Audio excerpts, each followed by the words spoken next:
Hi, everyone. A few weeks ago, I was traveling out to Utah, and on the plane, I was watching a TV program called the National Kids Baking Championship. It's about kids ages 10 to 12 that can bake. Not the kind of cake mix out of a box kind of baking, but baking where they're not even using recipe cards. In each show, each episode, they're given a challenge. And the episode I was watching was called Dessert Imposters. That meant that they were to make a dessert that looked like actual food, like cheeseburger, pizza, spaghetti and meatballs. The kids were up for the challenge.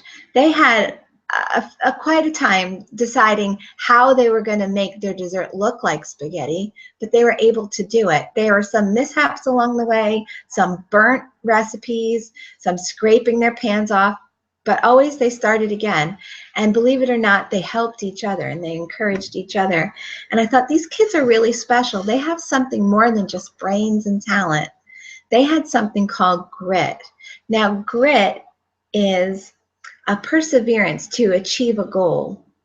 It can be associated with ambition, determination, achievement. How did these kids learn grit at such a young age? Because we live in a society where we have what's called helicopter parenting, where we want our kids to get a trophy just for showing up at the game, not necessarily even if they played well. We want to protect our kids from things that might happen at school, or keep pushing them to achieve and be successful. So why is grit important? Well, Dr. Carol Dweck wrote a book. She took the idea of grit a little bit further in this book called Mindset. In the book Mindset, she did a study with a group of children, and she gave them each a puzzle. And when they completed the puzzle, she asked them, would you like to do the same puzzle over again, or would you like to do a harder puzzle? The children, she said, that wanted to do the same puzzle over again is what she calls a fixed mindset, or they pick a safe choice. And the children that actually wanted to do a harder puzzle have what she calls a growth mindset. That means they're not afraid to fail and they're up for a challenge. Let me give you two great examples of a fixed mindset and a growth mindset. John McEnroe was a famous tennis player. He had great talent. But when John McEnroe would lose a game, he would often blame the weather. It could have been too hot, too cold. The referee didn't call the game right. His opponent did something wrong. He would throw his racket. He would curse. He would have a fit. He did everything but accept that responsibility for himself. He had a fixed mindset. Jim Marshall, on the other hand, had a growth mindset.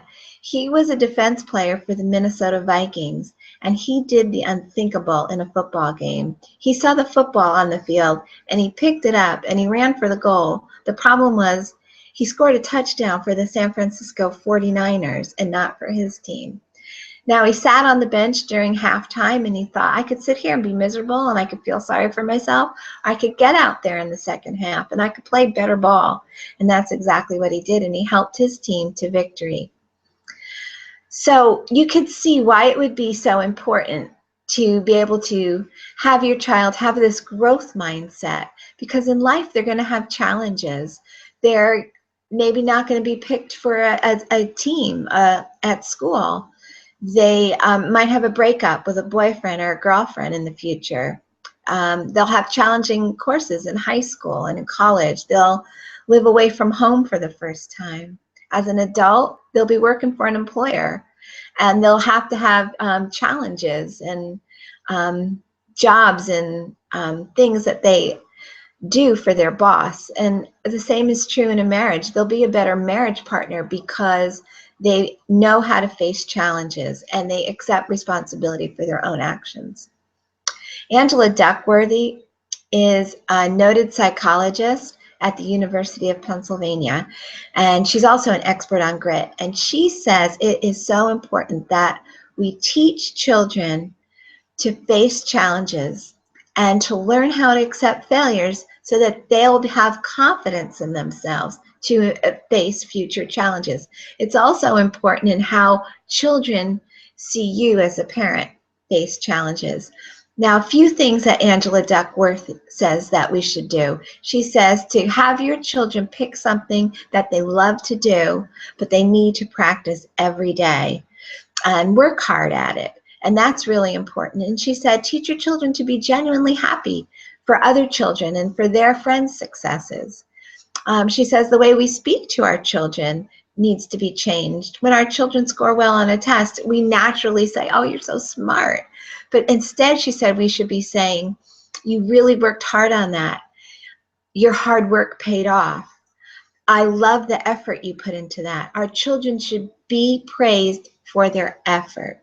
So in conclusion, I would just like to remind you of these things.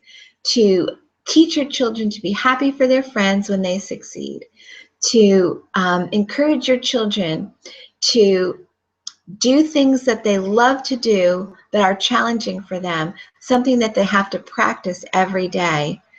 And to watch how we talk to our children and not only praise their talent and their intellect, but most importantly, praise their effort. Thank you.